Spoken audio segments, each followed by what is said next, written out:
Welcome to Luca is a Billionaire, where the only thing I invest in is your answers. You begin by matching ports and choosing a method. Wired is HDMI via an adapter. Wireless uses Miracast, Chromecast, or AirPlay. Once done, plug the adapter into your phone and an HDMI cable into the display, or ensure the display and phone are on the same Wi-Fi network. Make sure you allow any permission prompts on the phone. These authorize screen capture and audio. This step gets the physical link and basic permissions established, so you can move to settings and activation. Now you activate the connection. Set the display input to the correct HDMI port or enable its wireless display receiver. On your phone, open Cast, Screen Mirroring, or Display Settings and pick the display name.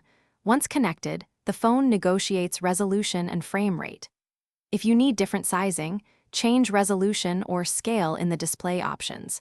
If audio still plays from the phone, switch output to the connected display. These steps refine picture and sound so the output looks and behaves properly.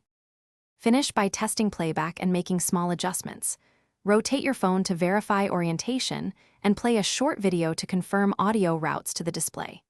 If you notice lag or input delay, switch to a wired connection or reduce resolution.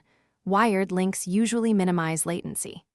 If things still fail, restart both devices and try a different HDMI cable or adapter. This single troubleshooting tip solves most problems because it clears temp errors and verifies hardware functionality, letting you reconnect cleanly.